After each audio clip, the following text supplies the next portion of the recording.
Chers compatriotes, les lampions se sont éteints. Les élections municipales et régionales viennent de s'achever. Je veux saluer le caractère relativement paisible de ce scrutin qui, quoique émaillé comme toujours de violences graves et d'incidents importants dans plusieurs localités du pays, n'aura pas enregistré, et c'est assez rare pour le souligner, eh bien, de pertes en vie humaine. Nous devons rendre grâce à Dieu, car de la vie même du président de la commission électorale, ce ne sont pas les occasions qui ont manqué. N'est-ce pas que, et ce sont là ses propres mots, n'eût été l'agilité des jambes et la proximité de la brousse, l'on aurait bien pu déplorer mort d'homme.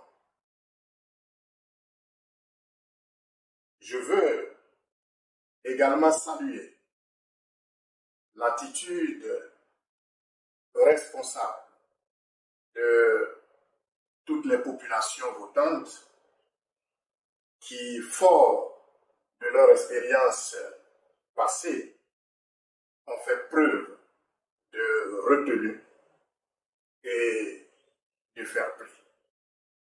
Nous leur devons bien ce résultat de 0 mort.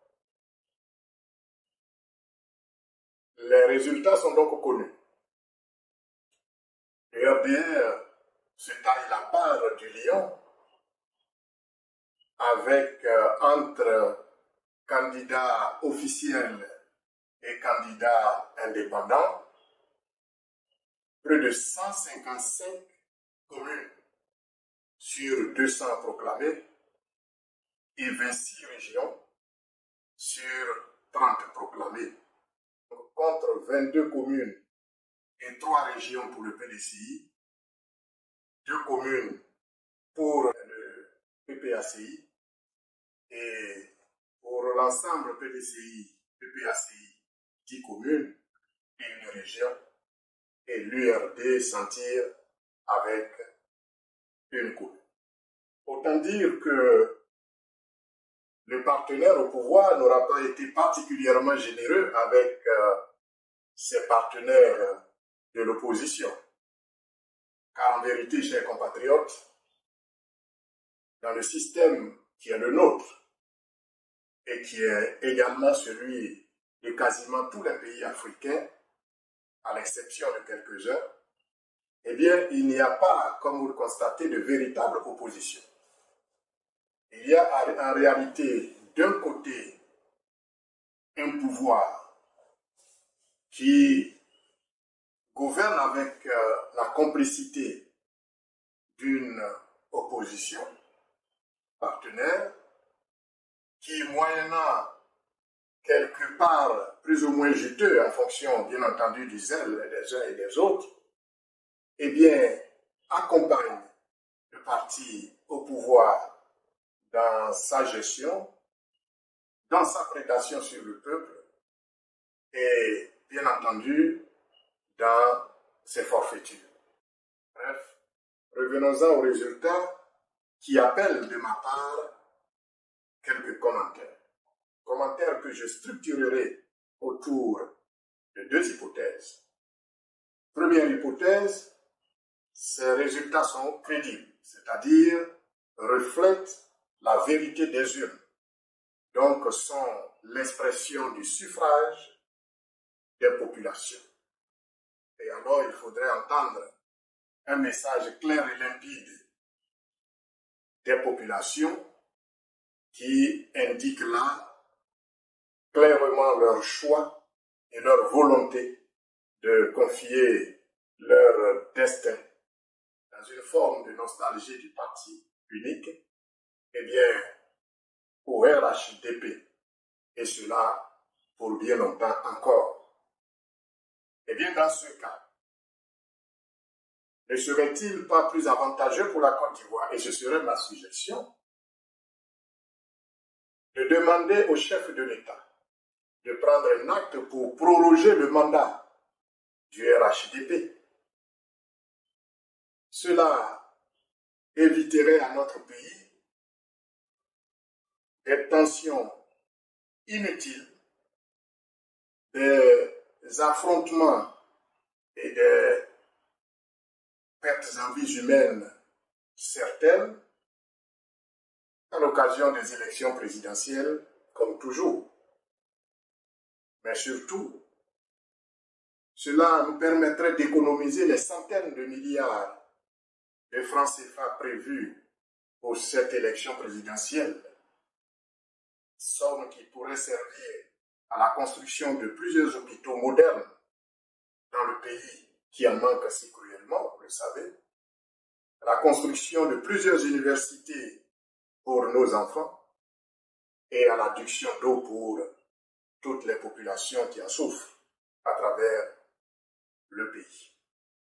Hypothèse 2. Les résultats ne sont pas crédibles. Ils ne reflètent donc pas la vérité des urnes.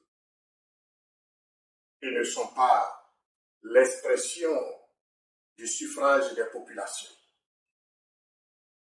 Ils sont donc l'expression d'une fraude, et d'une fraude massive.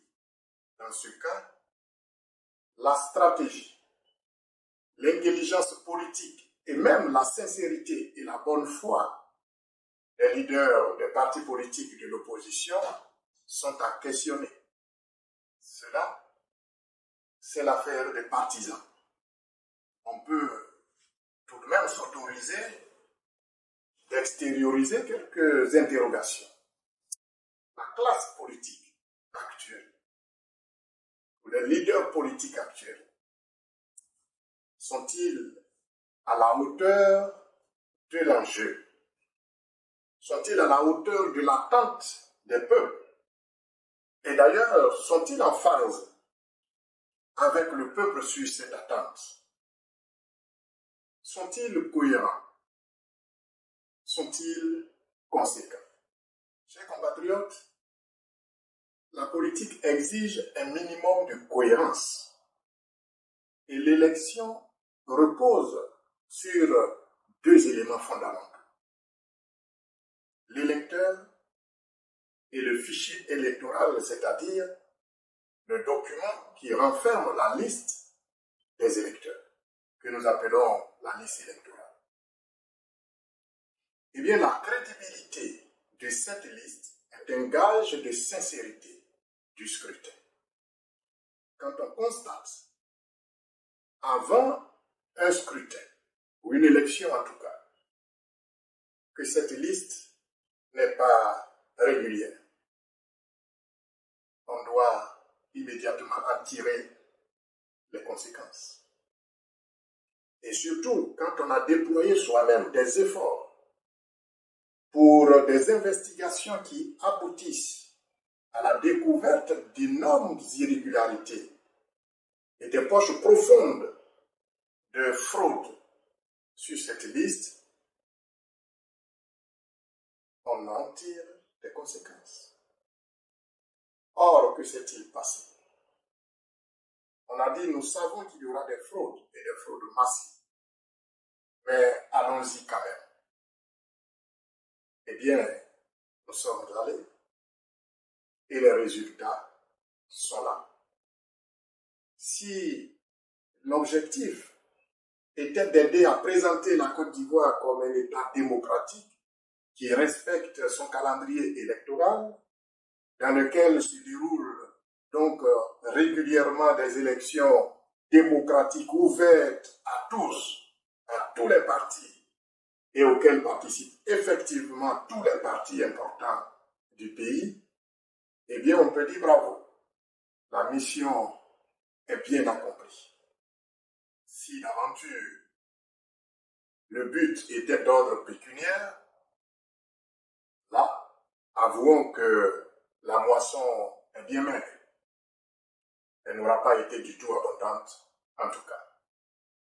En fait, nous avons là le résultat de la politique d'accompagnement du régime RHDP par l'opposition ivoirienne, politique dont on peut se demander aujourd'hui ce qu'elle a pu apporter de positif en matière de pratique démocratique. Quand on n'est pas d'accord, on dit non. Eh bien, le temps de cette vérité semble bien loin derrière nous. Sinon, si l'opposition n'avait pas fait le choix d'accompagner le mandat illégal du pouvoir RHDP, nous n'en serons certainement pas là aujourd'hui. Mais par cupidité, moyennant quelques strapontins de postes de députés par-ci, de sénateurs par-là, l'on a opté pour la trahison du peuple, l'on a opté pour la légitimation de la forfaiture du troisième mandat, et on s'est placé dans une posture d'incapacité à réclamer la moindre condition pour un minimum de pratiques démocratiques dans le pays. En tout état de cause. Dans l'une ou l'autre des hypothèses, c'est un échec de la démocratie. Et c'est surtout un échec cuisant pour les partis politiques, pour toute la classe politique, avec à leur tête leurs grands leaders qui doivent maintenant en tirer les conséquences, toutes les conséquences.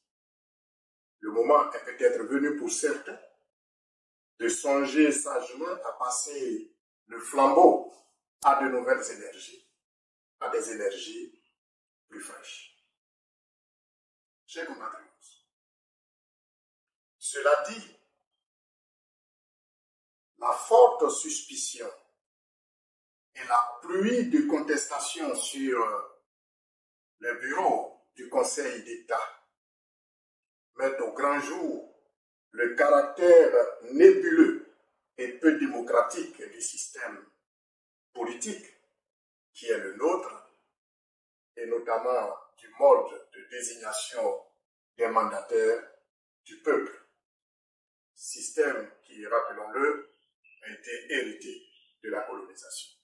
C'est dans cette perspective que je vous invite, chers compatriotes ivoiriens et africains, à nous rejoindre dans les préparatifs du colloque des peuples africains sur la démocratie en Afrique que nous organisons sur le continent en fin d'année 2024.